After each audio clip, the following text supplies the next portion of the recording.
Jam-packed. The real Kyper and Bourne show for the next 2 hours. Plenty to dive into as we hit an official NHL trade freeze. Saw a couple of trades come in. We'll get into that. Are we past that now? Is it over? We are past it. Okay. But typically what happens on days like this, including a trade deadline, is there might be some stuff, what they say, in the queue. Right. I don't know where the word queue comes from. England. Okay. Works for me. Is there something that could come through now in the next little while that they got in before the 3 p.m.? Highly unlikely, but we've seen it in the past. But in the meantime, there were 2 trades. We'll get into that. Can I ask as a Dumbo about the queue? Like, does he have to finish an intro yet? Or we? Oh, sure. No, go ahead. No. Okay. It's just like, is it on? I know your name's not on the show, but sometimes is it on the phone? Feels like it is. Is it on the phone? Like, is It it used to be a fax. Are they like they know when they called in, so it was before two? Yes. And to be honest, Is it an email? Like, are they that particular? Like, if they're like, look, I we're envision all it. trying to get I it. envision it like a general manager calling the league like we would call Air Canada. And then they got to sit there for like 50 minutes to Okay. But there's 2 some hours. awareness of when the call came in. Maybe. Right. Yes. Okay. Sure. I don't know. Yeah. Okay. Anyways, finish it. Sorry, my bad. We are live on Sportsnet 360, 590 The Fan in Toronto, streaming on Sportsnet Plus. Also available Spotify, Apple Podcasts, and YouTube. Nick Kypreos, Justin Bourne, Sammy McKee. We got David Sisboomba up there today. Yeah, he's up there. Boomba. Love it. Derek back. Brandeo and Jaja Ethan Gabor. Sisboomba and Jaja together. Quite a scene up there. Okay. Leaf Edition Hour, but you guys want to talk about trades because eventually we're going to say, are we surprised that the Leafs didn't do anything on this soft trade deadline before I was kind of hoping they would, right? the Just 18 days? rip the Band-Aid off here. But, I can't help but feel, at least you have to excuse my voice a little bit. It's a little imperfect today. That's okay, Peter Brady. I can't help but feel, but the Leafs winning 3 in a row affects things a little bit in the sense that they're like, Sammy, didn't we have this conversation? Just when I thought I was every day. Yeah. they pulled me back they got in. 5 games before the deadline, and I could see them being like, let's just see if we win 4 before we trade anyone. Let's just see. I know Sam hates that. So, I find this, I find this conversation very complicated and hard, and it's just not one that I've done for a long time. Where the Leafs have been really bad or in a playoff spot pretty much for the last 12 years. Yeah. And it's not a conversation that I'm, used to having anymore. I just, like, for example, last night, before I did Leafs Talk with JD Bunkus, I went upstairs, grabbed a glass of water. Allie was there. She's like, oh, they win? I was like, yeah, they won. She's like, oh, great. And I'm like, no, it's not great because they're supposed to not kind of win, but they're supposed to kind of win. It's like, what the hell am I cheering for? Because it I don't know. I can tell you today. It confuses me, Allie. Right? It's complicated. I don't know. I don't think it is anymore. They have to just win. Is that what you're going to say? They have to sell and they have to win. That's all they have to do. It is so clear as mud, but that's what they have It's to like do. inhaling and exhaling at the same time. They need to get rid of a couple guys and recoup some assets and try to win every hockey game. And the fans can cheer when they do because it makes Boston's pick worse. Please. Gives you a chance at playoffs. Cheer for wins. Please enlighten me, okay? Okay. So, who do you get rid of, and who do you think can still help them win? What do you mean who can still help them win? I think there's enough on this roster when healthy and everyone's Tavares back rested and the goalies are the goalies again and Willie's not missing games where they can be competitive. Probably not enough to get in. I don't think they can get in. Don't put that in my mouth. Then to Sam's point, what's the point? Well, then to make Boston's pick worse, what's the point? You're not. Oh my God, that's what we're down to. Well, Kip, making Boston. What are you talking about? Do you want them to make playoffs or tank? I think they got to poop or get off the pot. So you Sell want them to buy or keep? No, there's no buying. There's no buying. They have no money. There's no buying. They have no money. They're broke. But they could keep and try to go on a run. And then next year you're no better. You got no new assets. You're still going to miss playoffs. It's a bold strategy, Cotton. Let's see if it pays off for them. They have to go 18. 16-7-2. 16-7-2. Yeah. Or 17-8. 8. Yeah, exactly. 17-8 gets you to 97.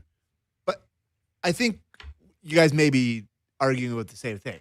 Like, if they sell, Tell You me still want them to win. who they're selling. Well, That's you what I'm know asking. the answer We to know that. Why the are you answer. asking us that? You We know know the who to answer. sell. yeah. McMahon. Yes.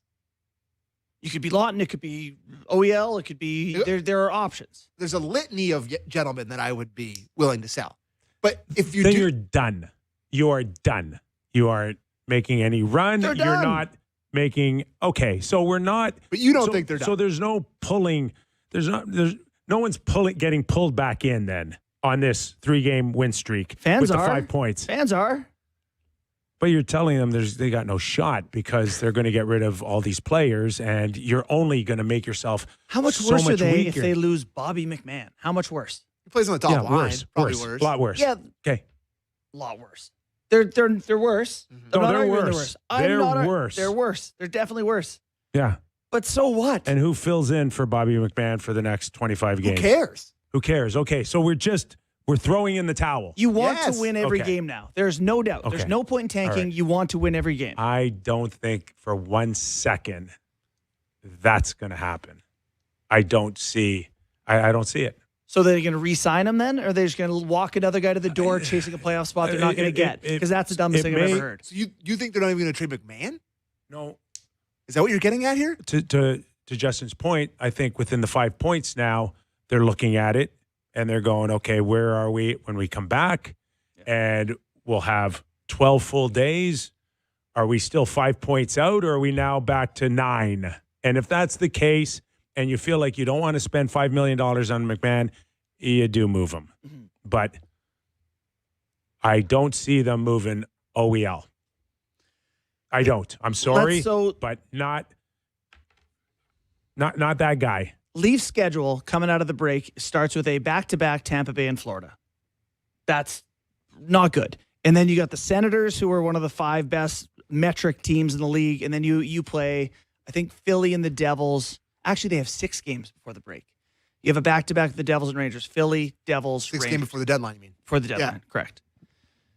So I guess what you're trying to say is they haven't made their mind up again. They're back to not sure. I do. Yeah, I am. And to your point, I don't even think it's a given anymore that they could sign McMahon. But they could sign him. But don't you think that they need to sell? Because this team is not Stanley Cup competitive remotely. There's no way.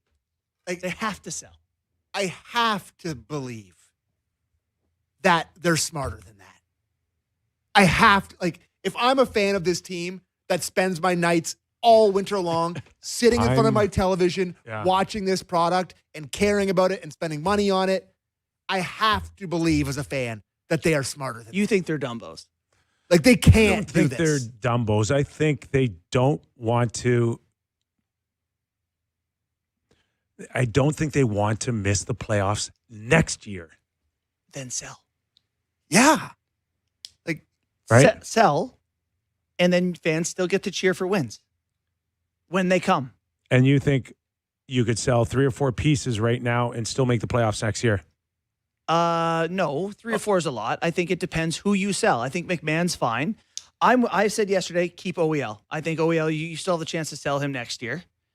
But And still Michelli, maybe Domi, make the playoffs next year with OEL. He Yes. is their best defenseman. I mean, next year without Riley, they're going to be McCabe Carlo, which I like, Tanev OEL, hold which on. I like. Don't do pairs. Just look at the left side if they sell OEL, Yeah, you can't. right? Yeah. You're down to McCabe. Yeah. That's it. No, you got to keep. but there's also like an off season where you, in theory, if you sell, have assets to acquire another left-handed shot defenseman. Yeah, you know what? You said that when Marner left, and it never happened. Well, yeah, but they didn't Right? trade him for picks. They didn't trade him, period. They just let him walk. They tried to trade him. But they had cap space, and it was just a foregone conclusion. We're just going to go find a top 6 guy. He never came. They never found him. I'm not looking for It's a Marner not that replacement. easy to get rid of these players and replace them, is my point. You can't find a 4th the left-handed in this offseason with a second or first round pick? No, you can, but I get your point that like you just don't want to sell all these guys in the sale. But you're trying to bounce back next year. I'm you are telling you trying right to at bounce that point. back next year. I'm telling you right now. Yes, and I'm on it. Yeah. If the Leafs were a quote unquote smart team, they would look at the standings. They would look at what position they're in. They would look at the season that Oliver Ekman-Larsson is having, and they would realize that he is having an outlier late 30s season where he's been the best offensively he's been since Phoenix Coyotes days, and they would sell high on an asset. It's such an obvious But thing to do. these pedigree guys they don't fizzle out like other guys. You know? I'm reminding you of this conversation next year. Yeah. No, there's no argument he's not going to be as good next year as he is this year. But to Kip's point, they want to win next year. They want to win next year. Yeah, okay. And I don't think you can go find OEL at 3.5 easily. Nope. I agree with that. Yeah. But it's a matter of what assets to sell. Either way, the conclusion is you're cheering for wins again. And wins are good. okay. And Well, we no, they're can not. look at Scott Laughton. Not the way he's talking. We can look at if it makes them do dumb things, you're right. we can look at Scott Laughton and we could say, whoa, overpaid. Well, not here, but Overpaid to trade him. Right? The assets that you got. we you overpaid. paid- Yes. You overpaid Okay. to trade for him. Yep. And we can try to recoup. We won't get what we spent on him. Yeah. But how easy is it to replace that guy right now on either the UFA market or to trade for him again? Hard. You know Really hard. You know what I would want to find out though? I would want to know, we talk about getting out ahead of big names. I want to make sure Laughton wants to be here. Like I would want that contract done soon here. Because if he's not going to be here, you better get something. Even if it's not going to be even close to what. I just want to. The like I'm in panic. Hey, I know you are, and you know what? I'm in panic mode. There's half of you out there, 50%, I don't think it's 60%. Leaf fans. People are like, wanted change, major change, and I'm here to tell them I'm not sure it's coming. That's why winning's bad, in Sam's point. So my thing is winning Must will be lose good 3 in a row after out of the deadline. break. You got to lose coming out of the break. Must they know. lose. You have to lose. like I can't tell you how badly. How about that game last night, eh, boys? Leafs. Let's go to Boots to a couple of Clippers, and we'll continue to drive home. Hold on. The point It's on Berube's overview of the game, a 9-second clip. Would you like to do a impression of what you think it is? Liked our effort. Good goaltending. Like the fight. Okay, let's play the clip there, Derek. Clip one. Highly competitive tonight. I thought right from the get-go we were highly competitive. Our goalie was good, and our special teams were really good. Oh, close. I thought the special teams were really good. 2 for 3. They were. Two power plays finally. Shot 2 in the net. That was nice. Stolar's the highlight of the night for anyone else? Any argument there? Oh, my gosh. We said it when we left. A great opportunity, statement game, get himself back in the mix here. And he was every bit as good as he's been at his highest point last season when it came to, I don't know, at times carrying the team, holding the fort. Trade value, baby. What do you think? I would say that last night was a very nostalgic evening. That took me back to last season, where that looked like a last season game where they take advantage of their high danger chances. The power plays good, and the goalie plays great, and they just kind of pack the paint and they block a lot of shots, and they just try to limit the high danger stuff. It looked a lot of like how they won a ton of games last year. Yeah, that's what it looked like. Stolar's was fabulous. And I'm sure you guys all received the same messages I did immediately, that the Morgan Riley thing is just like, their record just gets better when he's not in. Yeah.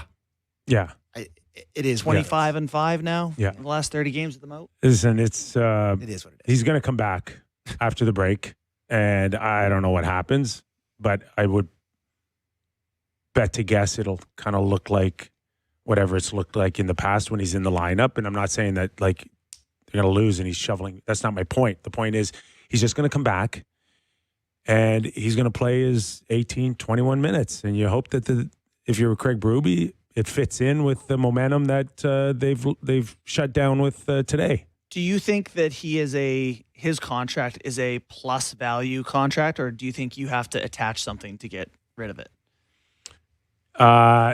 Yes, I think everything, as we've heard Brad Treliving over the last few years, when things aren't going great, we'll use the term everything's on the table, which I got to think would include buying him out. Oh, really? I don't like that one. That's a long time to pay for him. So you have 4 more years after this? I'm not saying like at the end of the day that's what they decide, and it works for them, but the cap's going up, and you could justify it a little bit more. And do we know what the number would be on that? No, probably not, right? I have no idea how to figure that out. I'm not smart enough for that one, but no, but there's a calculator on cap wages. One thing that does appeal to me is looking at the Leafs cap sheet right now. They have $9 million in cap space. Yeah. This is an opportunity to take someone's problem, take Mangiapane for a pick. This is where you accumulate assets. And if you move off McMahon, are you any worse?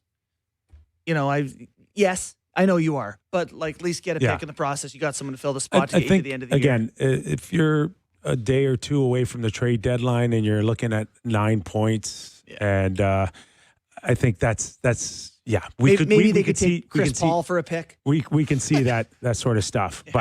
But as far as Morgan is concerned, I think they wanted to give it one more chance this past off season that just went with the whole focus and going to come back in shape and all of it, and it just didn't work. Yeah.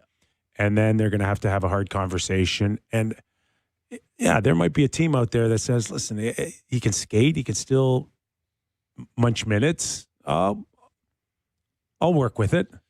7-5's not devastating if you could protect him and start him in the ozone. What will happen is that you move Morgan out and you go sign Radish from the Tampa Bay Lightning. That's totally happening, isn't it? As far as I'm concerned, it's already done. It's already done. Really? Oh, come on. Toronto boy. It's got a bomb of a shot, which you haven't had in years. It's done. Radish, I don't know if you watched Mike Kelly. He tweeted out today. He's got the most one-timer goals by a defenseman in the league this year is 6. Radish actually has 12. So he's got the most. Things.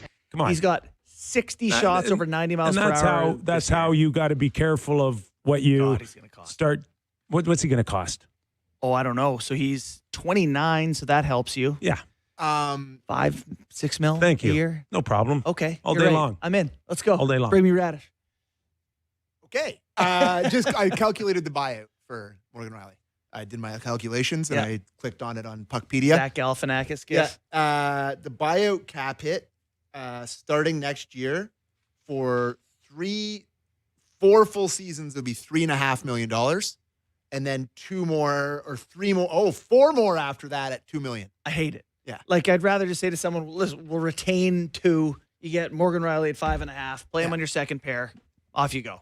I would say that all of that. Yeah. Totally on the table. It's funny going to the Puckpedia, the NHL buyout calculator, and the popular buyout guys on this page. Not Leafs. The page. No, it's Huberdeau, Frederick, Pettersson, Kotkaniemi, Riley, Darnell Nurse, Gallagher, Couturier, Dougie Hamilton.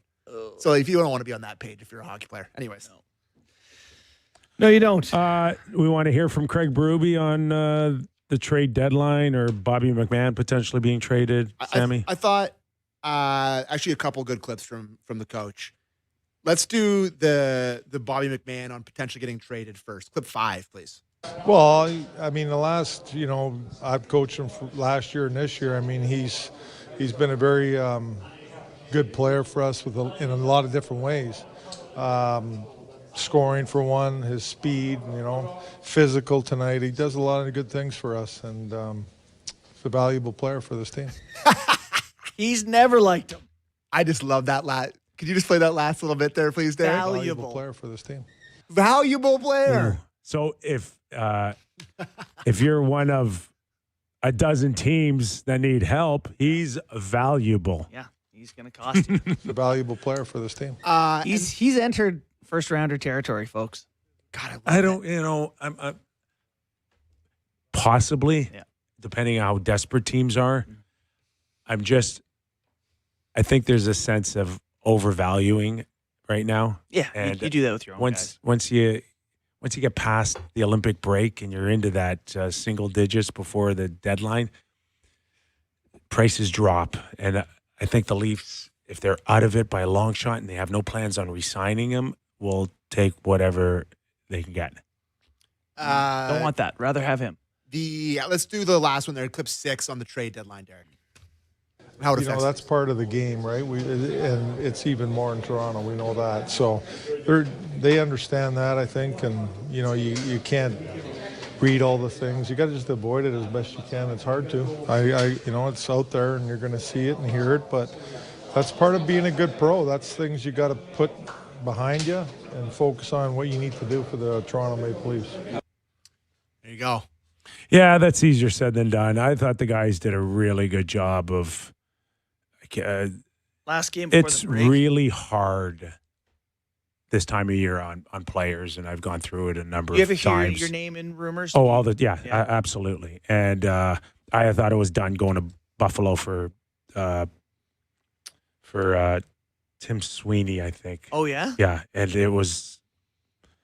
I found out it was close on a couple occasions. I don't know what happened, but I heard on a number of occasions I was close to being a Buffalo Sabre. And guys are just, you want to be a pro, as Craig just alluded to, but everybody's just like, how is this going to affect me? And am I going to be here, not be here?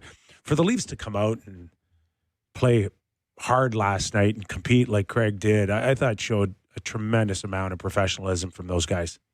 Interesting. Yeah, I thought We weren't expecting that last night. I'm saying Can I if it looked a little bit like it was, oh my gosh, like I don't even know where their heads are at, it would have been you could have understood it, is my point. I'm interested to see what Bourne is going to say because I wonder if we're having the same thought. 34. I thought 34 and 97 were both playing a no-hitter. I think a couple guys looking to get to the Olympics, just not as engaged. I thought it was a physical game. I thought there was great energy, but Yeah, I wouldn't dismiss that comment. yeah. And I thought specifically when Carlo kind of clipped McDavid and he went down, Did you have a heart attack? I think, yes. First of all, I was like, somebody's going to fight Carlo. Like, I immediately was like, Oiler. I was immediately Oiler fan. But like, I think that, maybe I'm crazy here, with that kind of little shockwave to him. And I didn't think he was nearly as engaged for the rest of the game. Mm-hmm. Like, I thought that was kind of like, oh my God. Let's just get through this His year. Olympic life Well, they flashed play before his tonight, eyes. too, I I think. know. Battle of Alberta. Perfect. Good scheduling, Gary. Adam Klapka going to come awesome. barreling down on him. Did you guys want to hear Carlo talk about the hit on McDavid? It's a good clip. Let's play it together. I don't know. Puck kind of just came to the middle. I just kind of swung my hip a little bit. I felt like I got him on the hip. I don't know where I got him necessarily, but obviously he was a little stunned after that. Understandably, when he gets hit or any sort of situation where it looks like he could maybe get hurt, all 20 guys on the ice are going to be standing up for him. So I knew something was coming, and I have a lot of respect for guys who stand up for their best players. So nothing wrong there. He could have Carlo, too. He was like, yeah, all right. His 2 fights as a Leaf against 2 of the scariest dudes in the league. Darnell Nurse and that Malott. And he's a big, strong guy. Mm-hmm. And first of all, good on him for doing it. Absolutely. But I can always sense, either because of my experience as a player, that there are guys that can do it who just do it. And then there's other guys that do it because they enjoy it and they want to split your head open, guys. Yeah. Right? Totally. Carlo is not that guy. Definitely not. I think Nurse is that guy, though. I think when Nurse I has think a little bit. He's a much more willing. He's got a little bit more squirreliness in he him. does. Definitely. Yeah. I wish Carlo had a little bit more squirreliness. I wish he would step up and clip more guys like that, or have the thought that you better keep your head up because I can do this. But, we've talked about how this is becoming, And he doesn't. because it's so rare now that it's a real commodity. When you find it in players, like when you can find a guy who's got that like mentality, it's a valuable thing now. And he got traded out of Boston because he doesn't have it. And they thought he was too soft. I would say that tracks. Yeah. And it was particularly frustrating to see his first greasy moment as a Leaf be on McDavid a week before the tournament starts. but I didn't love it. But if he had a little bit more of that greasiness, then he becomes one of those guys that you just cannot do without. He's too smart. You ever hear him talk? Oh, Yeah. they're all too smart now. He is. No, They're they're not not. dummies like us. There's Well, plenty of There's some dummies. I think there's some dummies. But guys like Woll and Carlo and those guys could definitely use having the IQ turned down a bit for hockey purposes. He got asked a little bit about the trade rumors about Carlo. We kind of breezed past it on, was it Monday we had Free John, right? Mm-hmm. And because it was in the National Hour, we didn't do a lot of follow-up on it. But he mentioned Carlo with the Oilers. And he kind of said to some people that he hears it maybe and not. He didn't want to go to Edmonton, so he hit McDavid. Can we have a quick Oilers conversation here? Sure. That decor leaves a little bit to be desired. But Kind of get what kind of. We've had this conversation for like 2 years. I know, but Jari was right. Well, statistically, he was. Gaz did a thing pre-show since the deadline or since the trade. Yeah. They've been rancid. Like, Leafs bad defensively. Well, it's just once you get past Bouchard, it's Ekholm looks like he's really slowed down. Like Nurse and Wallman are both names, but they're not defensive specialists. A lot of- Stastny I and was gonna Emberson, say, a lot of big ass. Stastny and those. Yeah. They need to make. They're going to do They got some something there. challenges. Do you think Carlo would be a guy that they? I would think work there'd for be a them? number of teams that would love Carlo because he can, again, fit into a top four. He can play 20 minutes, and he's cheap too, right? On an AAV, right? Because But again, we talk about the Leafs immediately then would need that. You know, he's cheap and he's a right shot top four guy. Yeah. It's tough to find. and so. you can't go and replace them. Yeah. I don't see him getting traded. Why don't we listen to what he had to say on the perfect. trade rumors clip 3 from Carlo? Yeah. It's tough, for sure. But I think overall, from my experience, all I can really do is stay present, focus on what I'm doing for this team right now. That's my biggest goal. I love it here. I want to stay here. And overall, I think if I can just continue to stay present in the moment, I'm going to let everything else handle itself. No need to think about the future or the past and cause extra anxiety there. It's just about staying in the moment and doing the best that you can each day. God, it's a masterclass. Too smart. An answer. Too smart to be greasy. The words uttering from a Leaf player now, I love it here. I want to stay here. Yeah. Should not be taken for granted anymore. Well said. Okay, it's Explain. getting harder and harder to find players if you target that would be open to play in Toronto or Canada in general. There's a lot of players that just have on my no trade list Canada, and it's not for everybody. We've heard from a few people over the past little while that it's not for everybody. They hear the stories, they know the Mitch Marner saga, they hear it, and You mean the guy that got a standing ovation in his return? right? I'm just telling That you guy? that when you have a guy like Carlo, that you have to take it in consideration. How easily can we replace him? And do people want to play here? Being afraid to play where people pay attention is so gutless. It totally is. I understand the guys be like, I'd rather not have the scrutiny. And you don't have to have the scrutiny, but I don't know. I personally, I would have loved it. Like that sort of thing would have been thrilling. The bigger the audience, the better. I would have turned you into a goon. I would have turned you into a fighter. Like that. That's Sure. right. Sure. Yeah. If You you guys, would've been people okay want with to watch me that? get beat up on repeat. No.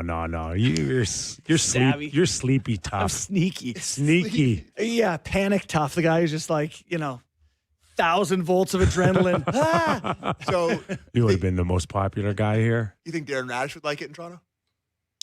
Toronto boy. No, you sell him on that. Yeah. He's like Right? McMahon too. He's got to get that check. But, What's his honestly, career like, earnings?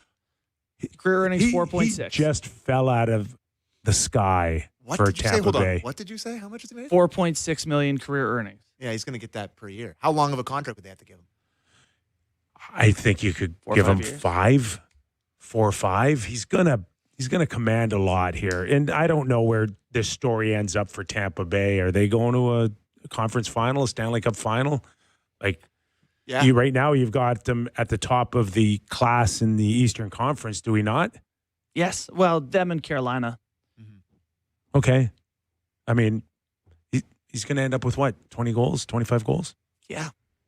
A lot of reps. And he's got a bomb. Yeah. He's got a bomb. What have we been saying about the Leaf Blue Line for the last, I don't know, and he's 20 a years? right shot, right? Right shot. Right hand D. Who is the top 4 guy who hits bombs.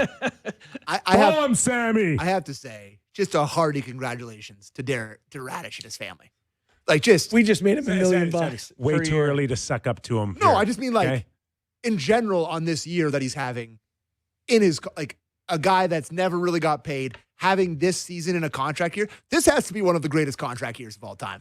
Like, honestly, for a guy that has made no money and there's no UFAs. He's making $975 this year. Look at the UFAs. There's no one. No one. And he's just going to be like, yep, I'm the best guy here. Give me $35 million. I don't know what it's going to end up. I think I don't think he's going 7 or 8 million, even if he ends up with 30 goals this year. It's like McMahon but I think to me. These you're in guys the who make it ballpark late of don't have a long. 5.5, 6. I think you're safe to go there on a 5-year deal. You know what's really going to suck after this conversation? His 5-year, $10 per year contract that he signs in Tampa Bay. Tampa, yeah. When he's like, yeah, I'll take nothing. Of course I'll take nothing. Jake McCabe had a good game. Very good. Right? Him and Carlo looked really good together. They make sense to me as a pair. And McCabe could use a break here. He's played a lot of minutes. Mm-hmm. They've really leaned on him this year with no Tanev. Yeah. So, anyways, we're going to break. Break it up. And What do we some have, mailbag? Sammy, Got some after mailbag questions. the break? Your mailbag questions. Text us too, 59590. I'll take a few Leafs ones off the text line as well. But, yeah, got some mailbag stuff coming up after the break. All right, you heard the man. Don't go away. It's a real Kyper and Bourne show.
Welcome back to the program. Nick Kypreos, Justin Bourne, Sammy McKee.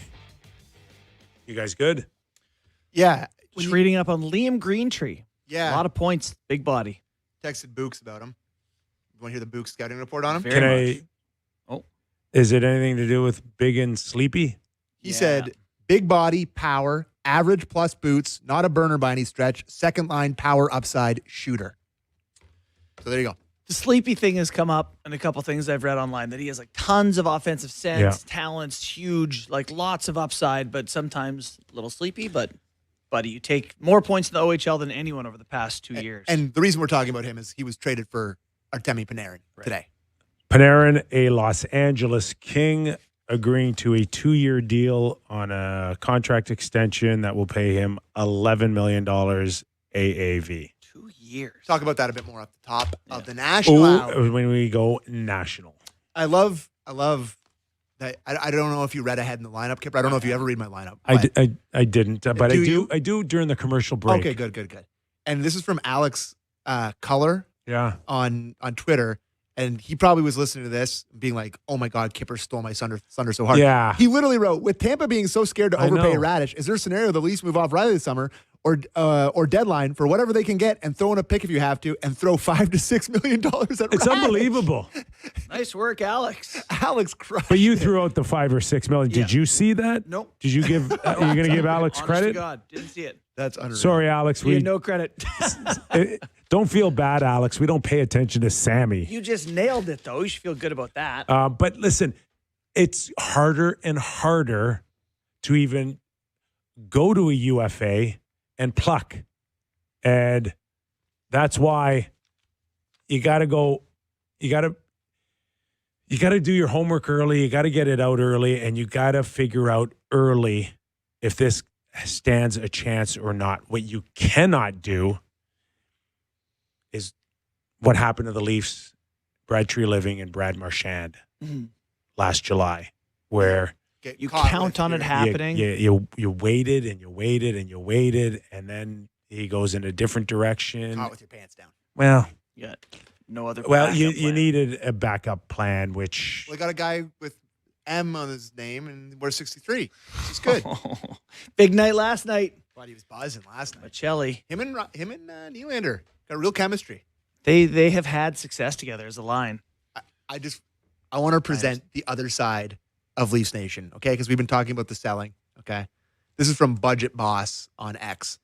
The consensus. Let's start that again. The consensus is sell.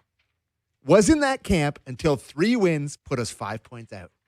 Let's dream here for a second and assume we squeak into the 8th spot. We might get Tampa Bay in round 1, and I don't hate our chances. Round 2 could be the winner of Detroit and Buffalo. 2 teams lacking playoff experience. Scary question mark? Nope. Just saying. that sounded like a Lotto 649 commercial. Okay, let's dream. That's like Kevin Durant. Anything's possible. Kevin Garnett, not Durant. Tampa in the first round doesn't scare you? Listen, Talk about a waste of 8 days. No, there's not a lot of teams that I would quote unquote say the Leafs you got their number. wouldn't go as far as to say own, but have success against that team. Which means they're gonna win coming out of the break. When you talk, people still love to use the word parity, and you can get away with it in the regular season. But then true people come out like a Daryl Sutter, who you are writing a book for, Yes, sir. and they nail it. A waste of 8 days. A waste of 8 days. Okay? And there is no such thing as parity in the playoffs. Yeah. There isn't. We know which the good teams are. And It's the same cast of characters. you know, injury or 3. whether or not, where are you on the Leafs facing Tampa Bay today, right? I On a think best of 7. it's very funny to think about what they would have to do to get into playoffs. Then you draw Tampa for the right to just, I presume, get filled in. Don't believe it. You don't think they get filled in? I don't think they get filled in. I think there's too much familiarity there. It's a division game. Like I think Tampa would win, but I think it would be 6 or 7 games. Yeah. Like I do too. I think it would be like the only success they've really had. Like I actually think them. they'd get beat by Carolina, were they to go the other way, more than Tampa. Yeah, totally. I don't think. After they add Luke Shen for a 5th at the deadline, look out. You can dream. I don't think. By the way, I will say way more people than we're discussing think they're back in it. Here we go. Yeah. Like I would say half of my mentions are people being like, they're 5 points out. They got 25 games. They've been, all these reasons why it hasn't gone to plan so far. They're going to be okay. Yeah. That's what 3 games. And no, that's what beating Edmonton in Edmonton does. Yeah, they also beat Colorado. Calgary and Vancouver did nothing except get them the points that they needed to be within 5 today. And I'll remind you, they won in overtime and by 1 in those games. Against the 30th and 31st place. So it's Dumb and Dumber. You're telling me there's a chance. Yes, it is. Exactly. This is a random one, but this is from Adam in I don't know. Kyper's definitely not going to care about this. Bourne might. Adam in Saskatchewan. Can we please go back? Well, then why are you crapping all over me for Saskatchewan? No, because I'm just seeing. I don't think you're going to care about this. But can we please go back to home whites? The question. There's nothing like a home playoff game. Boy, that's ambitious. With white towels, white jerseys, and only 20 dark shirts in the whole building. You know what the best argument for home whites is? You get to see 31 other teams' best or color jersey. Right now it feels like every team who comes in is white. You just play the next white opponent. Every game is white versus blue. When you're white at home, it's different, white versus whatever all the time. See, I'm hurt now because you don't know me. You don't know me. We've been doing this together for 5 years, and you don't know me. I grew up on the white jersey at home. Home whites. Okay. Yeah. Okay, we found one he likes for a jersey. So I didn't watch the Leafs when they were in the Blues, right? And we've seen those because it's the last time they won the Stanley Cup. White is home, without a doubt. I'm not still used to seeing the Leafs in dark colors at home. All right, we're on board. We're on board here. Sold us. So we mentioned this at the end of the Leafs hour yesterday, and we didn't really hash it out. We had a Berube clip on it. But this one's from Leafs Fan 101 on X. How is it possible that one team goes to the power play an average of 2 times per game more than the Toronto Maple Leafs? Who does that? I mean, a lot of teams. They're in last drawn penalties every year. Well, not every year, but they're near the bottom. Is it just style of play? Is it that simple? Do you think it's the city of Toronto related? Like our refs? What does that mean? That it's fixed? The referees are in cahoots here to screw the Leafs over? I don't understand if I were that. to put on my yes. tinfoil hat, yes. Can I put it on? Yeah. Oh, thank you. Thank you, Babs. That the league and the officials, and listen, I don't believe this, but I'm just putting out what some would believe, that they are so afraid to seem pro-Toronto Maple Leafs that they zag so far the other way and they get less calls because they don't want to seem pro-Leafs. That would be my... Who is watching a team in the basement of the Atlantic Division carefully enough to keep an eye But it's not just this year, Ken. power play everywhere counts? It's just not this year. Okay? Like it's been historically a thing. This is They the get suspended year the most. the they're softest team referees in the league. should be feeling sorry for the teams or for the Leafs, because Leafs not in the playoffs is going to hurt everybody with hockey-related revenue. Right. So everybody loses with the Leafs out of the playoffs and the Rangers. You can clearly say that the Leafs do not get preferred treatment from the NHL between suspensions, referee calls, but I don't think it's a conspiracy. You would argue that some of the premier teams in other sports do. Like, for example, there's tons of fans that would say that LA Lakers get a ton of calls, that they get more calls. What have we talked about with the Chiefs for 5 years? Can't touch Mahomes. That they get every single call. Like, it's just... Where you have me is when it comes to suspensions and overthinking and overanalyzing. That 100% is true when it comes to the Toronto Maple Leafs. But as far as the penalties are concerned... Fast game out there. It's hard to be like, I'm not going to call that. Not for a second do I believe they look at the uniform and base their decisions on it. So they must just play a style that is not conducive to drawing penalties. They're not going to the net enough. I don't even buy that. Like, this is Craig Berube. Dump and chase and hit everything that moves and straight lines. And it's just sheer randomness, right? which is the most likely answer, I would say. I was talking about the moment we knew Craig was coming in. They're going to be hurt a lot more, right? Like, hurt a lot more. They and should have kept their probably science director then. drawing and taking more penalties. But I don't even know if it's style of play. I think it's just one of those where, unfortunately, the stars aren't aligned right now in drawing penalties. A guy in the Penguins suspended for 20 games. Caleb Jones for performance-enhancing drugs. Yeah. Don't see that very often in hockey. Well, except for Ekblad. And then he came back and played Is playoffs. shampoo? And he's like, Bad shampoo. I've never felt better. That actually I was bet. unbelievable. 21 games to go, gets suspended for 20 games, comes back. I've never felt better. Yeah, I bet. Quick cycle. Buddy, take a look I don't know what at it was. a look at Florida right now. That guy ain't feeling better right now. They could use some juice right now. They could juice a little bit right now. This is from Chaplau on X. Everyone is talking about selling these UFA pieces off, which should absolutely happen. But if it's going to be a retool, they need to be looking at some pieces that we can acquire for next season. There isn't a ton in the upcoming UFA class, and Kyper had mentioned Jason Robertson. Is he still available? What's the deal with the Robert? answer's, is he available? For a price. No, because they're trying to win the Stanley Cup. And if you're going to take away a 30, 40 goal scorer, you're going to have to replace him with a 34 or 30 or 40 goal scorer. They're not getting rid of Jason Robertson for picks and prospects. So it's not happening. And he's a restricted free agent. He's not a UFA at the end of the year. It's not like you're going to walk him to another team as early as July. I did find it interesting that Jason and Nick got a new agent. Same agent, right? Same age. Actually, is it their dad? No. No? No, it's I think, is it Barry? Is it, Octagon. Oh, my bad. maybe it was, I don't know. Let me double check that. Andy Scott. Barry. Oh, okay. My bad. So, interesting enough, Jason's agent now is the same as Rantanen. I had reported, I don't know, a month ago that the new number for Jason would have been north of 12 million, which is Rantanen. I wouldn't be comfortable if I'm Dallas paying Jason Robertson more than Mikko Rantanen. Okay? Right. But could you give him the same? I think probably. I mean, he's young and has a 100-point season and a 50-goal season. Pretty tough to come by those sort of traits in a new cap environment. Andy Scott has a bunch of stars. Oh, yeah. He's got, I think, Heiskanen, Rantanen, Johnston, Ottinger. On Dallas. On Dallas. That's what I meant. Yeah. He's got stars. I mean, God, he's got a lot of money, too. Jesus.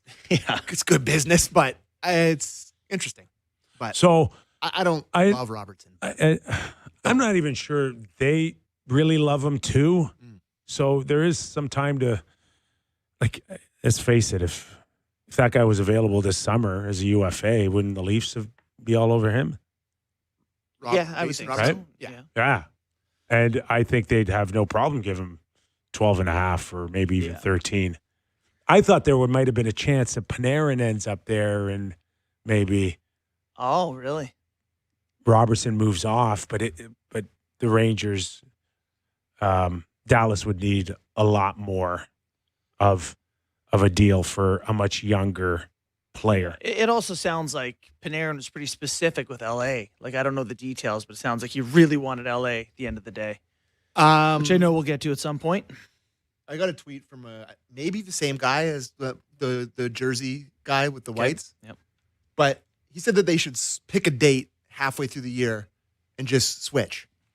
So it's like half the year. They used to do that in junior. Correct me if I'm wrong. I believe the NHL told teams to look for opportunities to go color on color. Yeah. So when you can go blue versus red, go for it. Like they did with the Habs and Nordiques. Yes. Which looked weird. Like, I mean, I don't know how many times the Nordiques would have worn their blues against the Reds. It always would have been the Nordiques. Okay, stop. Sorry. My bad. I told you I'll put in like 10, 15 seconds of my thought.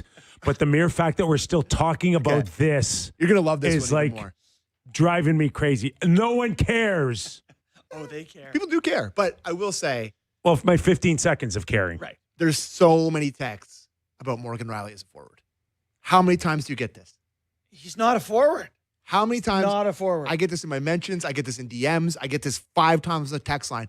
People want to make Morgan Rielly a It's like forward. make Gronk a linebacker. It's like it's not the position he plays. How He old hasn't is he learned now? it. He He's doesn't been know in the the league. nuances of it. How long's he been in the league? 15 years? Yeah, he's not Brent Burns I'm for a late embarrassed that I career. brought this up, but I've been hammered with it for 5 years, and I've finally reached my breaking point. I had to bring it up. It's not going to happen ever. He's in a long lineage of Leafs defensemen that people have said they should make a forward. They said Caberlet should be a forward. Said Jake Gardner should be a forward. And now Riley is Anyone who taken. doesn't defend extremely well. Yeah. Who can we take on the blue at forward and make him a defense? Does That's what I anyone want to ski know. backwards up there? I don't see it. If you're going to take a Leafs forward and make him a defense, it would probably be Lawton would be the first pick. Lorenz. Or Wah. Lorenz, nice and long. Yeah. The Carlo stick going. Yeah, I think my pick would be Wah. Or, Much easier to go D to forward than forward to D, though. If you haven't skated backwards your whole life, good luck. How about Nick Robertson? Just to like a little water bug out there. Oh, yeah. Quinn Hughes Jr. The good thing about him is he definitely thinks about defense first. Yeah, don't He's a worry. defense. He's By the way, spinning now. He's twisting and turning. He and, played good again last night. He is a hockey player. but he played tag a lot when he was a kid, I If think. they trade him for a third rounder after all this, I'm actually going to be very upset. Yeah, if they trade him now, Very it's upset. insane. Yeah. Like we've worked him to this. Yeah. He is effective now. Yeah. Keep him. All right, boys. Just like that. Halfway through. Any more Jersey talk? No more Jersey talk. For the Who are we rest talking to? of the year. Yorkie and Charlie O'Connor from Philly. Drama. Wow, we're going to get in a little Philly talk, eh? Yep. All right, that story won't go away. And then Jason York, co-host of Coming In Hot with the Sens podcast, is up next. Our thanks to all of you who contributed to McKee's midweek mailbag. Plenty more on the Panarin trade to Los Angeles as we go national next on the Real Kyper and Bourne Show.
Welcome to the National Hour of the Real Kyper and Bourne Show. We are live on Sportsnet, Sportsnet 650 in Vancouver, 960 in Calgary, and streaming always on Sportsnet Plus. Also available at your convenience. Downloading Spotify, Apple Podcasts, and going strong on YouTube. Where we appreciate a thumbs up. Right, Sammy? You got it, bud.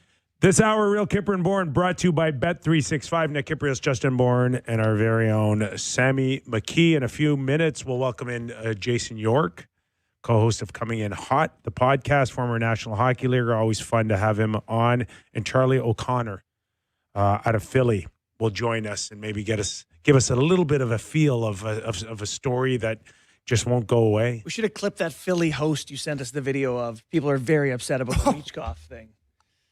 Kipper sent that in our group chat today. Oh, was Kipper sent that? Yeah. Can we just get a clip of him? He's hilarious. I mean, Are you familiar with the Philly accent? Yeah. Like, that guy has the strongest Philly It's accent really I've good. ever heard. At times, he's kind of like listening to you a little bit on the Leafs. That's what I sound Without like? the Philly accent. Oh, God, I got to In quit. Canadianese. I only got in the Philly accent. He stinks. By the way, I also, before we move into real stuff, wanted to ask you about your shirt. How far do you think you could hit a puck off a tee if you didn't care about your driver? 30 yards? I don't think that far, no. No. I don't think. I think You the break driver would your probably wrist. break. Yeah. Well, my wrists aren't that thin. Bird wrist. If I had a stick, I could probably fire it. I don't know. That's a good question. I get the willies thinking about like hurting my driver. Yeah, that's true. You just Sometimes I drop it on the concrete. I'm like, ah! Kipper, you just put in a call. You got a whole new set the next day. Yeah, that's Fine. true. But it's the inconvenience of it. It's Like waiting, and waiting. No, I don't want any of that. For new irons too. Okay, we are officially in an NHL trade freeze going into the Olympics. This is 18 days of nobody move.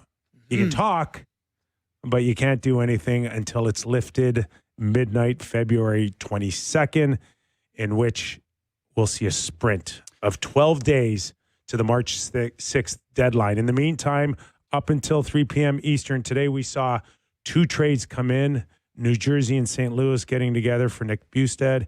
But the big one that everybody anticipated, there's one that was going to get done. It was Panarin from the Rangers to the LA Kings. Yeah. I think a lot of people looked at the return and went, wow, that doesn't feel like very much. Like they retained on Panarin. They got Liam Greentree, who a lot of points in junior right now, big body, occasionally sleepy, we had heard, but apparently very good player. A lot of most points in O over the last 2 years. He was a world player. Junior guy, but he wasn't a key guy for them. I think Right. he was kind of in and out of the lineup. So in the end, the return feels fairly underwhelming. And then the biggest shock to me was that he signed an extension for just 2 years, 2 times 11, which I got no problem with that. I would do that one. I was worried about giving him 4 and 5 years. I had heard some teams, and I don't know, you mentioned that Elliot thought maybe Carolina was right in it last night, which could very much be true. I had heard yesterday that the number that everybody was kind of playing off of was $45 million. Right. Get me to $45 million. So everybody started anticipating, okay, what does that mean? Does that mean 9 times 5? Or does it mean get the AV down like Florida did Marchand and spread it out to like 8 years if you need to? Right. And obviously that didn't happen, but this is like an about face. You go from $45 million to, hey, 2 years at $22 million. And so I guess in his mind, if he's going to play those years, maybe he gets $6 million a year after that. And, it still ends up being a pretty good total number, but I am surprised by that. And so if I'm the Kings, this works for me. I was worried for whoever made this deal. I don't think he's very good defensively. He has a negative effect on his line mates. I did some research on this defensively. But I was worried about the years. 2 years, Panarin, he creates a ton too. Kings need scoring. Love it. Love it for the Kings. Like if it doesn't go well, he runs the risk of like falling right out of that $10 million range. Yeah. Right? It probably just wasn't there for him. Maybe they said, hey, we can get you to Washington, but they don't want to do an extension, or they don't want. He didn't want to go to Washington. He only wanted to go to LA. And he didn't want to go to Well, then Carolina. this is what you get. So they are 31st in the league in goals for this year, the LA Kings. Wow. More importantly, 3 ahead of the Calgary Flames. they got one of the worst power plays too, right? Let me quickly look at it for you. They are 29th. they're oh boy, I'm struggling here. They're at the bottom. Are 29th, yeah. So 29th. You'll help that. that's where he has to be money. That could be a big ad. God, looking at the standings today, we've joked about this, but Leafs beat Edmonton last night and are now, 1 point worse than them on the season? Something like that? Yeah. And the Oilers are tied for first in the Pacific. Anaheim currently in third in the Pacific at 63 points, and then playoff spot is 61. Kings just outside looking in at 60. They have a game in hand. Like they need to get going. They're minus 10 goal differential, but it is soft ahead of them. Seattle, Utah, Anaheim. I mean, Edmonton, Vegas, depending what you think of them. I do think that you look at this return, and I mean, the fan of a team in a cold place with lots of pressure definitely gets me a little bit upset. That it's just a guy that has a no move clause, just gets to demand where he goes, wants to go to a place, But the no tax pressure. stinks there. No, I know, but I'm not even talking about. I'm not even So talking. now it's the weather. I'm not even talking about the tax. I'm just talking about the warm I weather, know. no pressure places. But And it's before like, you are talking about the tax. well, yeah, for but sure. isn't it? But don't you think you Why would want to can't go you to? just say it's refreshing that a guy goes when he's getting killed with state tax and city tax and all of this? It's one of the worst places for a player to go tax-wise. LA? And he went, LA? Sammy. He went. LA's one of the worst. Yeah, it's a Panarin- terrible place to live. So give him credit for going to a place that I'll give him is place bad tax. I'll definitely give him. What's the beach there? What's the Manhattan Beach? Yeah, I'll give him a ton of credit. What a soldier, going Venice all the way to Beach. Manhattan Beach to get a condo right on the beach and have to go to the rink and Oh, flip flops every get a day. pair of roller and skates. no one cares about him. You did complain about Toronto that you felt like guys were just coming home because they wanted to come home, right? Like it wasn't about At the the end of hockey their or the careers. copy. Yeah, end of their career. It's like Yeah. here comes Spezza or Thornton or Gio or whatever. Just Sure. want to come Wayne home. It's not about Simmons. the hockey. This feels like a retirement thing for Panarin. Where Oh, he's like, no. He's got games still. I know he has games Yeah, still, he's but I'm got saying game. he's picking that not because he sees that's the team with the best chance at a cup. No, you don't sign a 2-year deal to have that attitude. You don't. So you think he can walk. You think he looked at LA and went, "That's a cup contender. That's why I'm choosing." No, them." it's the best place for me for right now. Yeah. I can keep my value up. They're going to play the crap out of me. Yep. I'm going to get my cookies. And no, I'm not looking to win a Stanley Cup there. He probably does. This is a good point you're making that they're going to use him a ton. They have no offensive help. He gets a bunch of points. They use him a bunch. He can sign next year, right? He can sign after January of next season. Yes, Yeah. correct. He's got to put together one good year. 6 Right? months. Yeah. 6 months. Yeah. Got to put 6 months together, and then he can pick his spot. Another thing besides the bad tax is I'm looking at this roster, and I'm like, you guys were starving for a centerman, not a winger He doesn't first. care about the roster. He cares about going to a nice city that has no pressure and wants to be a millionaire and live in LA. That's what he cares about. Do you think it kind of hinders him that they don't have a traditional, full number one in his prime centerman? Yeah, it's not helpful, right? But I do think that there's guys on that team that if he can create plays like Kempe can rip it, if he can get Kempe the puck. Obviously, Kopitar, whatever you want to call him. Trevor Moore can finish like Well, he played with Byfield. Byfield, Kopitar, Yeah, like Byfield or Kopitar will play in the middle. And- Lafreniere. Yeah, one of those two guys to me. Kopitar or Byfield, and then Kempe on the other side, and off you go. It's pretty good. One thing Panarin does is he creates a ton. Well, he's not your typical winger where he likes holding on to the biscuit, Yeah. making plays like a centerman. He's kind of like a Mitch Marner a little bit where they want the puck. Yeah, I don't share your vision of centers do this and wingers do that in terms of goals and assists or possession and not. I've never thought that way, but Yeah. just need guys who do it. Well, on the you need a ice. balance of them, JB. I'm not necessarily locked into positions and either, but you can't have 3 shooters and you can't have 3 puck distributors, Right. they have to have 1 and 1, For sure. right? For sure. On the ice. And all That's that, the way it's always worked. and all this to lose to the Oilers in 6 games. They very well could play the Oilers in They round 1. the way it's 100% looking. play the Yeah, Oilers in but round- you got to remember, like, They have when Perry, you so- go and get Ken Holland, you're not going there so he could Long-term. start building the next 5 years. That guy's in it right now to get this team as close as he can get them. And this is Kenny Holland right here, right? It is. And I like it in terms of their assets. Like, I think the Kings still have some stuff they can do. They have all their firsts coming up, Kip. They have 4 second rounders in the next 3 years. Like, they can move stuff still. They've got enough to go get themselves Austin Matthews. a centerman. Oh. Not yet. You're way too early. No. Jump the queue. We did You're it. jumping the queue. We did it before But Christmas. We traded You him. could go get Ryan O'Reilly. You can get Kadri. You can go. Yeah, they have. To your point, they've got something else coming here. You're not going to play the Oilers right now without getting another centerman. Top earner on the Kings right now is Fiala at $7.8 million. Like, they don't have Doughty makes 11, but among forwards. So Panarin's total cap hit with the Kings is $5.8 million. Pretty crazy. So they're doing pretty darn good there. Bustad went to the Devils. Don't know that matters. I mean, he is the definition of a suitcase. How many? Do you have teams does he a play for? clip of Sheldon there? Oh, I think we got Yorkie's getting set up. So Is he? Yeah. Do we have time for Sheldon? I don't think so. I think he's there. Is he there? The Kings tweeted a shopping list: milk, eggs, bread with a check mark. Oh, All right, they got their The bread. bread man. bread. Giving them a lot of bread. All right, Jason York, all set? Okay, we'll wait on Jason.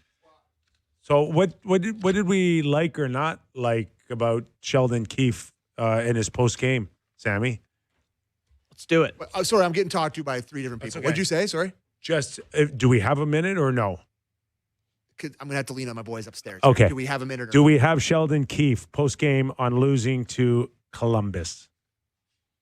Let's do it. Let's do both. Clip one first. Yeah, clip one first. It's partially confident. It's partially mental toughness.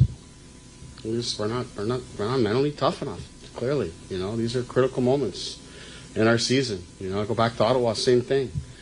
Critical moments. You gotta you can show what we're capable of in the first period. Guys stick to a plan. We're right there. We give up 3 shots on goal. Got to be able to make a play to get a lead. You don't? Okay. We're going to hang around. Well, you got to find a way to make a play. Get yourself a lead. Get it going. Well, okay, you don't. Don't wilt. You got to stay with it. It's you got to get it there. Get to overtime. Get the extra point. Like, whether it's I said it a lot last season, and it's shown up again. Just whether it's mental toughness and conditioning, physical toughness and conditioning, we're wilting in these situations, and that's just it's not a good sign. God, I miss his clips. So that kind of feels a little bit. We've lived many of those Yes. post game comments from Sheldon as we That's followed well the enough, Leafs. though. That's pretty. That's 9.5 out of 10 I for don't know. him. If you're in New Jersey now and you hear that, I don't know. Does it challenge you or do you go, I think it depends who you got in the room. yeah? What kind of guys you got? And I think he's saying they maybe don't got. He was never that frantic here. No. Hearing him, and I listen. I mean, I'm not sure about Yorkie. Okay, Oh, finish your comment. let's just go to Yorkie. Okay, let's go to Yorkie. We'll pick it up after, I don't know, next week. Yeah, we'll get there. We'll get there. Yorkie, come and save this segment. How are you, my friend? Kyper, I'm good. Barney, Hey, buddy. been a while. It has. It has been a while.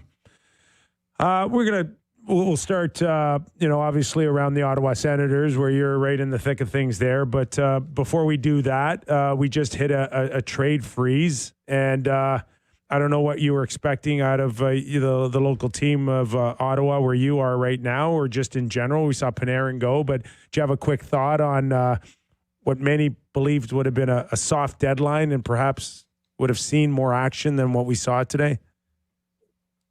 Yeah, I thought we would have saw a few more trades, but the Panarin one doesn't surprise me. That's a good player they got, Greenside there from Windsor, by the way. He's a big kid.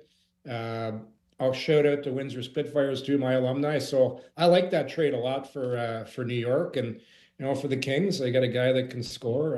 But yeah, I don't know. It's with the cap now. It's so tough because you bring a guy in right now. He's sitting on your roster during the Olympic break, so I understand it. So. That's the only one I knew that was going to happen, but not surprised that nothing else shook out. Yorkie, maybe you can give us a summary of what's going on with these Senators here. I look at my fancy underlying numbers. They love them. We know they're not getting saves. Are they still making a push at the playoffs? Where are things at there? Did you watch that game last night, Barney, against Carolina? I was doing the Leafs game last night. I missed it. That game is indicative to what's been going on with Ottawa all year. Controlled most of the game, probably outchanced Carolina 2-1. Yeah. Deserved a better fate. Looked like it was heading to overtime. They were at least going to salvage a point in a really tough building to play in. And then just a mental mistake at the end. It was a bad line change. Stahl ends up coming down and scoring, and that's kind of been, number one has been they haven't got good goaltending. And then when they are in games, it's just little mistakes that come to bite them, and they don't get the save when they need it. And that game last night's on Reimer. I thought Reimer was good. Like, he gave him a chance. Yeah. It's just that's been kind of the season, Barney. It's the numbers are great. They're in every game, but for some reason or another, they find a way to lose games. And last night it was a mental mistake. And I got to give Bussy some credit. Like, what a story he has been in Carolina. What is he, 22-3 now? Right. And he was making old school Billy Ranford saves last night, like stacking the pads. It was unbelievable. But yeah, they got I call it, they got bussied last night. They got bussied. So Yorkie, even up until last night or 2 nights ago, there was a feel still for the Florida Panthers. The Toronto Maple Leafs rip off 3 wins, including a very tough challenge in Edmonton last night, and whether or not you find yourself 5 or 7 points out. Where are the Ottawa Senators in all in this? And, is it big picture time now, or is there a thought that they can go on a heater based on everything that you've talked about? And like, they look and present the part. They just can't get a break. They can't get a save. I mean, do you stay with it? That's the thing. Like, people keep asking, are they going to make a move? Are they going to bring somebody in? Are they going to that's not why they're losing, because of personnel. Like, sure, everybody could use another right shot defenseman.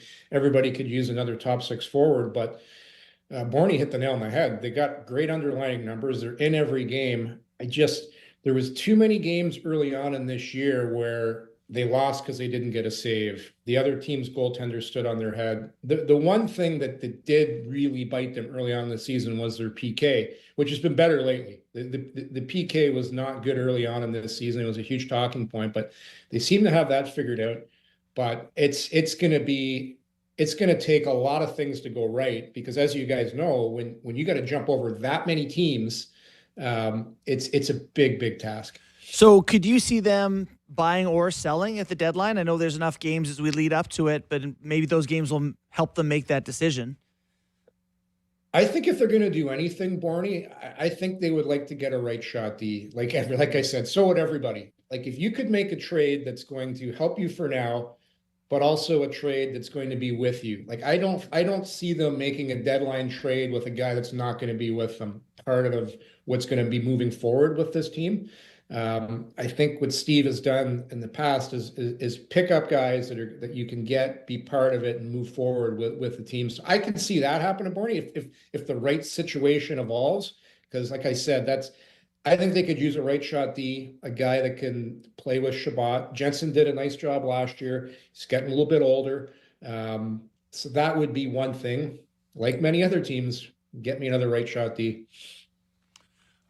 Just in terms of the goaltending now, Allmark's obviously back in, and we haven't seen him come in with the feeling like it's all mark or bust here. Reimer's still very much in the thick of things. How do you see this goaltending situation playing out here? Will we see this one last ditch of Allmark here to kind of run with it before we fall into even a March 6th trade deadline? I think so, Kyper. Like if this team's going to get on a run, it's going to be with Allmark. Like he came in, won his last 2 starts. He was really good after being off for quite some time. So if they're going to rally off 5 in a row, I think you're riding Allmark. I don't think he'll play every game. Like obviously you can't with the way the schedule is. Like Reimer's been pretty good. Like he's given them a chance. Like and what do you expect? Like he was sitting on his couch in November, then playing in the Spengler Cup. But he's been really good for the group. Like he's come in, kind of calmed down the dressing room. He was a good guy for Merrill to kind of get some advice from and just be that veteran steady presence. So he's been good. Like not great, but he's been good. But the guy is going to be Allmark. If this team's going to roll off, like I said, 5 or 6 in a row, it's going to be with Allmark.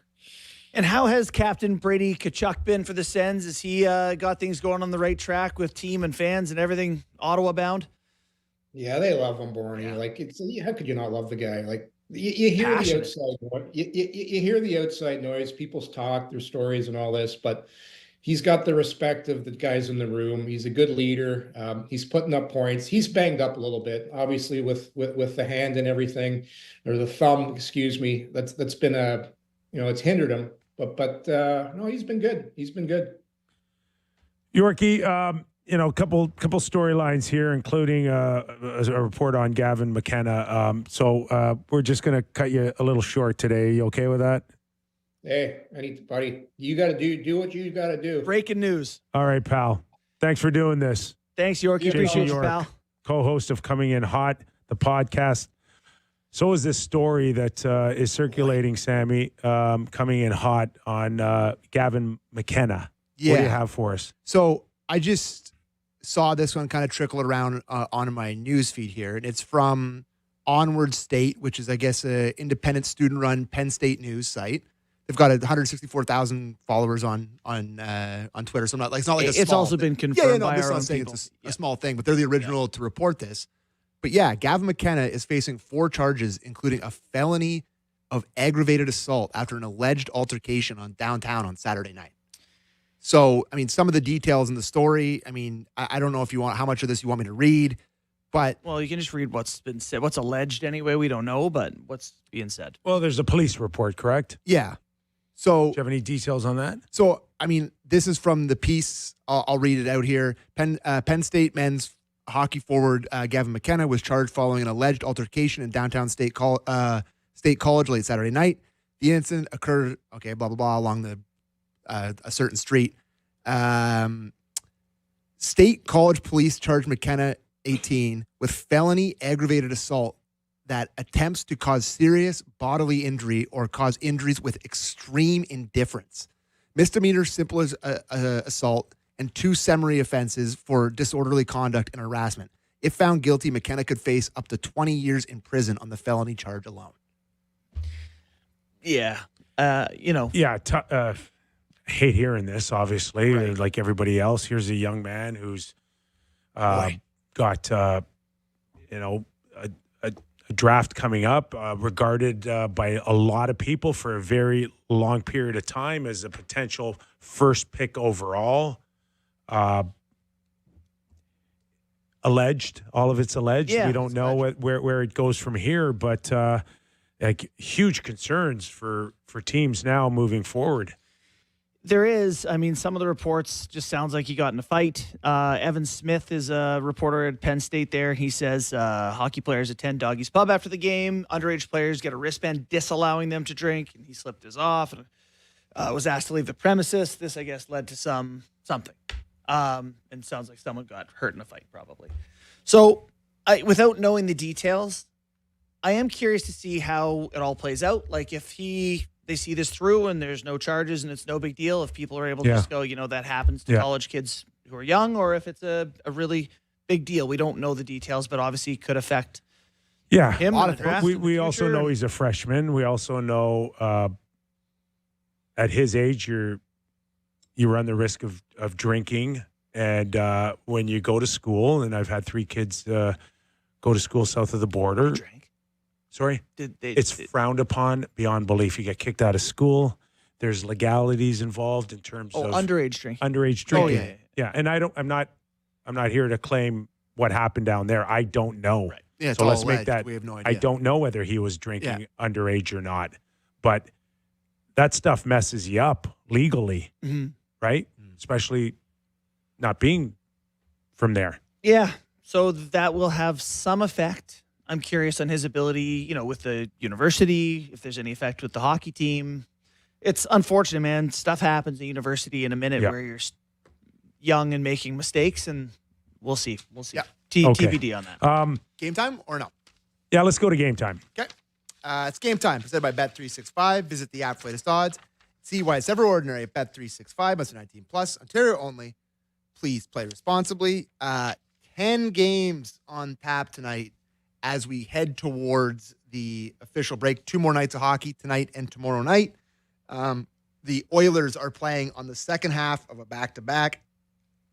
Not sure whose idea it was to schedule the Battle of Alberta in the last game before the Olympic break, but they sure made it. The Edmonton Oilers, as you would imagine in that game, minus 135 favorites. Flames plus 115. Got to tell you, didn't love the look of the Oilers last night. Hey. Don't mind the value with the Flames tonight. Give McDavid The night night off. Totally agree. Please. Could you imagine Can you the not win? uproar Can you if not he win actually without did? him? If you're Daryl Cates, do you want to see you're paying the kid 12 schmil or whatever I he think makes? if you're 11 Daryl Cates, I There's think gonna Connor's be maybe some- done enough. There's going to be a kid really disappointed to go to the game tonight and not see him. But It's in Calgary. He took.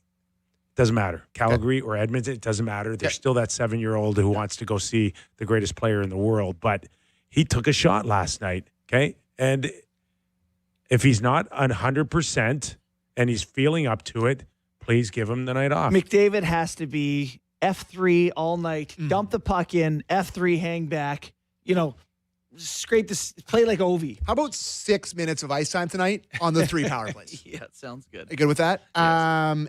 The other game I was going to bring up, huge game for the Toronto Maple Leafs tonight. The Boston Bruins in Florida to take on the Panthers. Must win for the Florida Panthers to keep the Leafs 5 points back of that playoff spot and keep them right in hope of maybe buying at the deadline. But it's over. What's over? The What? Panthers. Oh, yeah.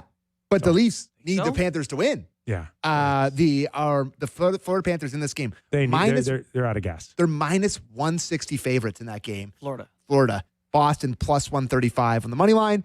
And tonight on Scotiabank, Wednesday night hockey, the Montreal Canadiens are in Winnipeg to take on the Jets. The Montreal Canadiens, slight underdogs in that game, plus 100. Like the Montreal Canadiens with a little bit of value there. Cole Caulfield's still pissed off that he's not for Team USA. Probably going to shoot a couple in the net. That was Game Time, presented by Bet365. Visit the app for latest odds and see why it's ever ordinary at Bet365. Must be 19 plus. Ontario only. Please play responsibly.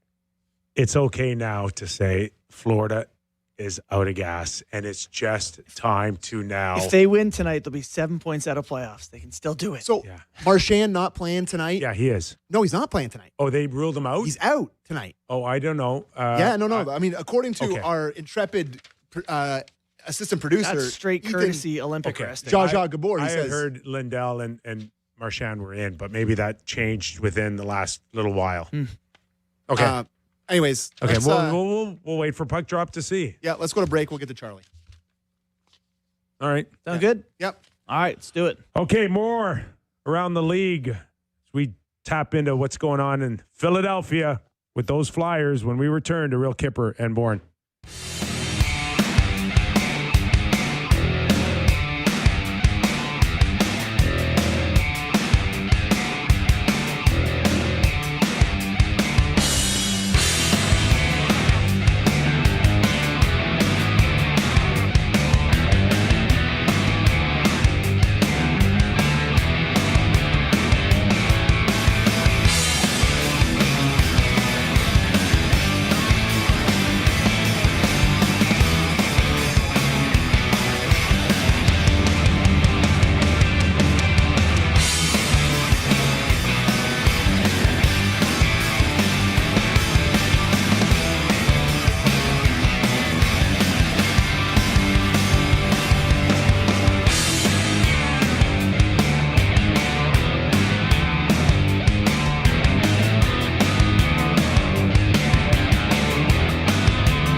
A reminder, this hour of Real Kyper and Bourne brought to you by Bet365. Nick Kypreos, Justin Bourne, Sammy McKee, who we will send him somewhere tomorrow, and then we're back. Let's give everybody a reminder. There's a little bit of a break with the NHL schedule coming to a complete halt tomorrow. It's tough for me to tell. I can hear you right here. Now we're back. You Work in Slugs will be here tomorrow. I'm gone. I'm going to Mexico City with my wife, which I'm looking forward to. And then we'll be off Friday. No show Friday. No show Monday. No show Tuesday. 1, 2, 3. 1, 2, 3. And then we're back Wednesday for an hour, 2 hours on Thursday, 1 hour on Friday. That is the schedule. And when does the hockey They play Czechia happen? on Thursday. So we're doing a 2-hour basically show after the game. Awesome. Yeah, I can't Love wait. that. I cannot wait. Let's truly. go. Yeah. So there you go. Thanks for the update. We got Charlie O'Connor coming up in a few minutes here, and just to talk about this scenario in Philly.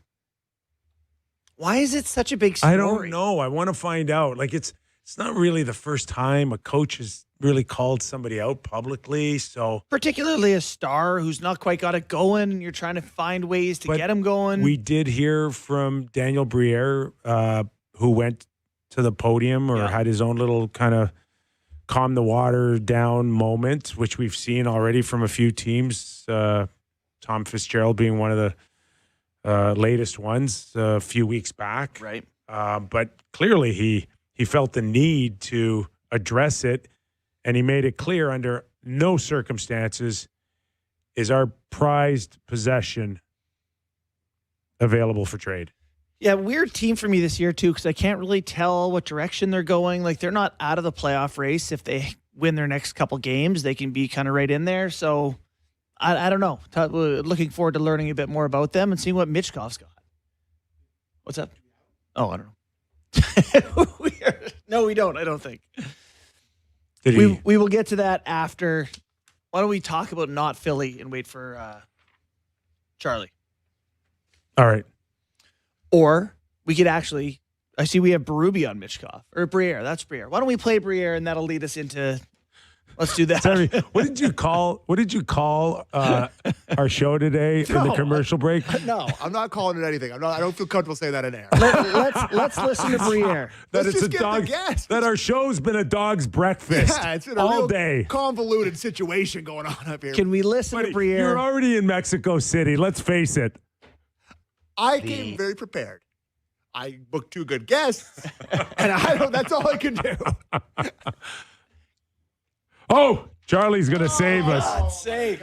Charlie O'Connor, you are going to save our horrific segment so far. How are you? I'm doing well. I'll try my best, guys.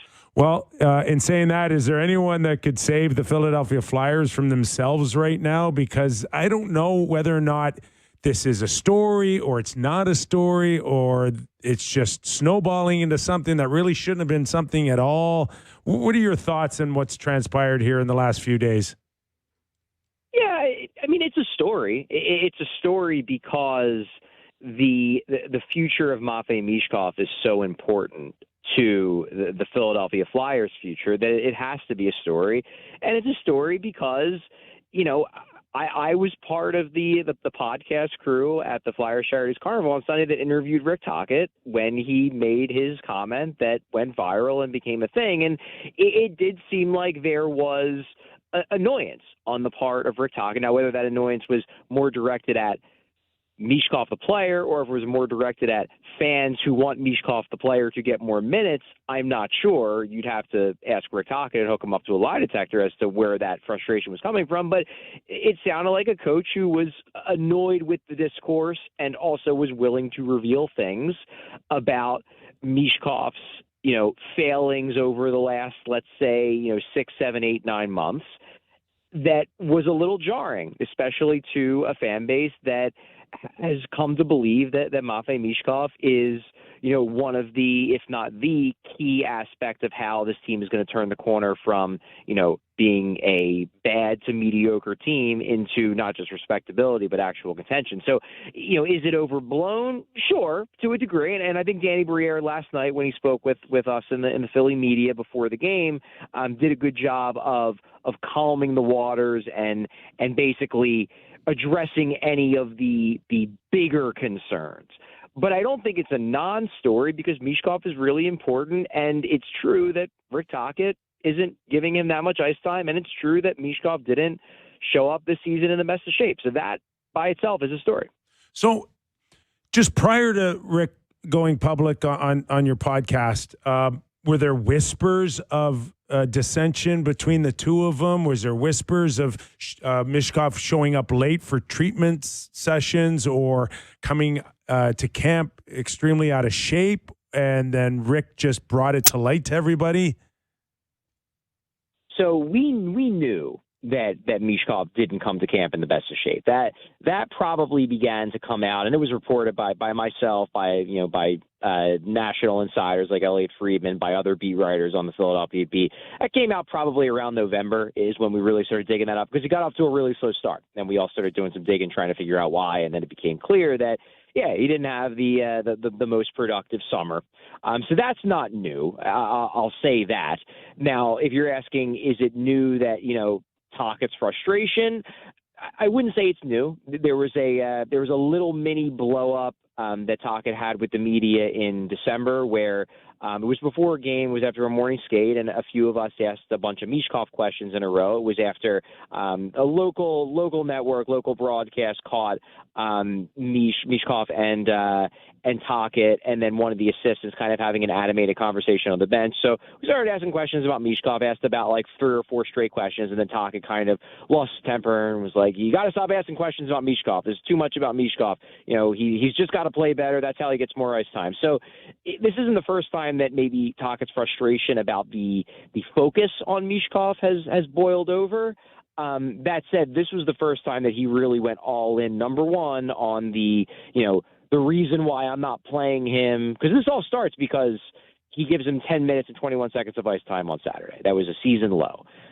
While it was obvious that he didn't have the best summer, I think the hope was that, by January, maybe the minutes would start going up, and if anything, they're going down. So we ask him about it, and then he again brings up the fitness issues going into camp, and implies that Michkov was late to a treatment, and that's when the whole thing really blows up. So it's not all new. Some of it is information we knew, but it was maybe just the fact that it all came together in one interview, the frustration, the fact that the summer didn't go that well, and then this new information, or apparent information, because Danny Brière yesterday said that that's not what Tocchet meant. He was talking about young players in general.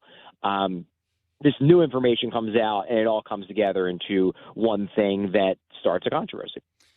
One of the most insane quotes I've ever read, is for the first time in my life, I took 4 months off. Four months off between your first season, your second. What do you mean 4 months off? So that is relatively insane to me. And I have some sympathy for these guys on teams who people believe the prospect you draft is going to be something. They're not playing well. They're not earning ice time. And there's this expectation that, that they just get this ice time to develop. Is there an understanding in the market that, Michkov is somewhat responsible for this? And if not, what's going to come of this with Tocchet? Like, did he do the wrong thing by coming out with it? It's a good question in terms of that dynamic. I actually just got done, our daily podcast, the PHLY Flyers show at our studio, and we were talking about it. And I noted that you have to understand, and I know a lot of fans don't want to hear it because their view is that most of the players on this current Flyers team aren't that important for the future, and Michkov is. So Michkov should be a priority. But the reality of the situation is that if you're trying to build a cohesive team and you're a coach trying to get credibility in the room, you can't just pile 20 minutes a night onto the kid who everybody in the room knows didn't train particularly well in the summer and still is seeing the after effects of that 4 months into the season. It's just not going to fly. And not only is the coach going to lose credibility, people are going to resent the kid because they're going to think the kid's getting special treatment, which, frankly, he kind of is. So do fans realize that? I think on some level, yes, but there's just so much investment in his success that it's hard to fully accept that, especially when fans watch Michkov look so good as a rookie and got so invested in his success and got so excited about him, and especially given the fact that the Flyers have been so mediocre to outright miserable for like going on 15 years now. Michkov was kind of like the thing everybody could sort of pin their hopes to, and now that was getting pulled away from them too, and it's resulted in a backlash. Yep. And the backlash is real for sure, Charlie. So it sounds like between Keith Jones and Daniel Brière, and to a certain extent maybe Rick Tocchet, that they're still on a game plan where the players will dictate when they're ready.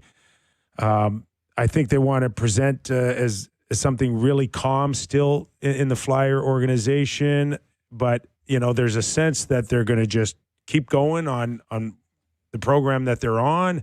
And then I get quiet whispers as they're not shopping, but they're willing to listen, including maybe looking at a major shakeup that could happen at the trade deadline. It could happen this summer. Where are you on all of that? Yeah, I mean, I'm not expecting anything huge to happen at the deadline. Maybe they could sell off some depth veteran pieces like Noah Juulsen's on a short-term deal. He's an expiring contract. If somebody tosses them a late-round pick because they want an extra defenseman, that's a possibility.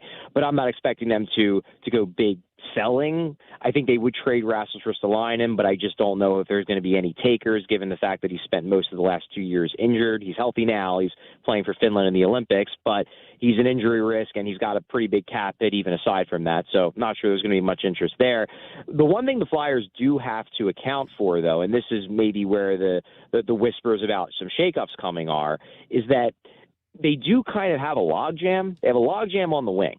They have a lot of wingers. They have a lot of quality wingers and not enough spaces for all of them, especially when Porter Martone turns pro, which could happen as soon as April if and when Michigan State season ends. This is the guy they took 6th overall. Tyson Forster's out for the year, but he's a piece for the future. He's coming back next season. They're not going to have enough space for all these wings, and they're very weak down the middle. They re-signed Christian Dvorak, yes, but Dvorak is one of those guys where, he's a competent 2C. He's a great 3C, and the Flyers are using him as a 1C because they just don't have anybody that's better, especially in terms of offense. If they can find a way to maybe, dip into that surplus to address a need, whether that's at center or even on defense, where I think they could use at least one more, legitimately impactful piece, I absolutely think they'd be interested. Now, it just comes down to whether they can find a deal like that. But I can tell you they're looking, they're poking around. They were one of the teams that was very much in on the fabled free agency class that wasn't. They were poking around, I've heard, on Kirill Kaprizov before he re-signed with the Wild. So they have an appetite for big moves. Just comes down to whether they can find one and whether they can execute on one.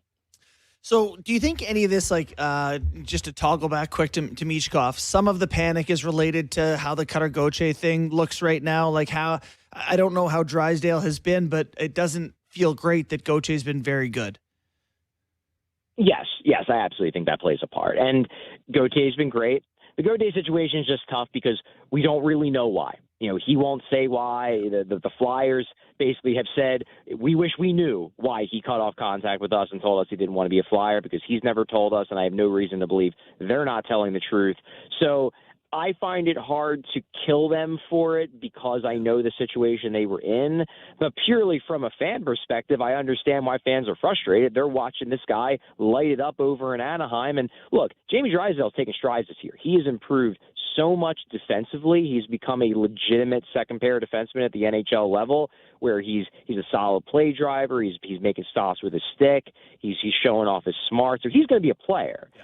But it doesn't look like he's going to be as good of a player as Cutter Gauthier. And fans look at that, and they think, Cutter Gauthier was the highest draft pick of this rebuild. He was the 5th overall pick. Martone was 6th. Michkov was 7th. So Gauthier's the highest drafted guy they've gotten during this especially bad downturn. And they're not even going to get the fruits of that pick aside from just like Jamie Drysdale, who might just be like a good 3, which, look, everybody wants a good 3, but you'd much rather have a 50-goal scorer, which is what Cutter Gauthier is. And that adds to the frustration, I'm sure, because fans are sick of losing. They're sick of rooting for a team that, maybe once in a while makes the playoffs and then has 3 years of being terrible, or is 1 year in, 1 year out, but never actually a contender. Fans in Philly are frustrated, and that plays into all of this with Michkov, where it's like we finally had something to pin our hopes on, and now Rick Tocchet is taking it away because he hates the kid. I've said this for a number of years now. We need a good, healthy Philadelphia Flyer hockey club in our league. It's much more fun. Charlie, great stuff, man. They're a great villain, but thanks so much, guys. Charlie O'Connor covering the Philadelphia Flyers, Philly Sports. Good stuff there. He's bang on about that. What do you need to know about preferential Cutter Gauthier and why he left? What happened? The Flyers pissed him off. What'd they do? He didn't get the contract that he wanted coming out of school. Why not? You're going to have to ask them. Yeah. But those guys are a position of strength. Matthew Nyes. Let's go back to our Leaf edition for a second here. Mm-hmm. Here it is. You're going to sign me. It's going to be a one-way deal. You're going to burn a year off. And that's it. It's over. And it didn't go down that way. For Gauthier. And for the Flyers. Right. But with the Nyes thing, it seemed that they were giving it at the time, but then he just signed long-term for what is looked at the time as a pretty team-friendly deal. So there's reasons that you have some concessions, right? Of course, in any deal, for sure. But it just got off to a real sour situation. With Gauthier. Yeah. And then noses got out of joint, especially Tortorella's. Egos. And then it's like, come on, you don't want to be a Flyer? Get rid of him. Punt. Mm-hmm. And then, I feel bad for Drysdale because he will never live up. He's going to be a second-pair guy. He's going to be a solid guy. But not in Philly. That's like Adam Larson comes to the Oilers, and it's like, what do you want him to do? He's not Taylor Hall. Yeah. This guy is Brandon a Carlo to do. stud. Right. Cutter is a stud. That guy should be in the Olympics right now. The guys on their entry-level deals make so little money and you need them if they're going to, at the risk of losing Cutter Gauthier, that you almost just need to go, okay, here's your 2 point whatever the max we can give you is. Yeah. Right? Cutter's already surpassed his season high from last year in 55 games. He's lighting it up. Lighting it up. He's got 49 points in 55 games, 25 goals already. Scores big. Strong. Yeah. Real Flyer. American guy. Yeah. You really look back on that and be like, oh, whoops. Yeah, I like Drysdale too. But yeah, me too, but not that much. And I think what Charlie said there about the preferential treatment with Michkov is what message, you want to have him be better and you want to play him more, but how can you send a message to the rest of the guys? Although I saw that guy that you love from Philly, Kyper, that you were talking about. But the host, I was listening to him. What's his name again? Hunter Brody, I think. Fantastic rant about the Flyers. On fire. And with that heavy Philly cheese accent. The best. The Delco accent is just as good as it gets. But he broke news to me that the guy that just signed there, Dvorak played 25 minutes in a game. Yeah. It's maybe you can. Nah, I don't think. Oh my God! Maybe it's just hold your phone up to the mic. The rest of the hour's been a mess anyway. I was laughing my ass off. I sound great though. I do think that there's just something about American sports talk radio that is much more aggressive and much more in your face. And he is. But we get accused of sometimes from fans going you guys just are a little over the top. That's like if you gave Bunk amphetamines. The crazy thing is though, Rick Tocchet is a Flyers legend. They love him there as a player. It's year one and they're chanting "Fire Tocchet." That's insane. It is insane. Quick. They say Toronto. I think part of why Tocchet came out and said what he said is because he wants to be look, are you not seeing? Yeah. He's no good. He's not contributing. He's not in shape. What do you want me to do? I can't play the bad player. But like my boy Hunter said, there all the fans like, oh, of course he's good. Of course he's good. I don't know. Oh, boy. You think Tocchet wants to go back to Vancouver? No, I don't. I think he wants to go back with Biz on TNT. Yeah, exactly. Maybe that's where he wants to go. Just be the people who are yelling at people like us. It's much easier. It's way easier. It's way easier. 10 games tonight, boys.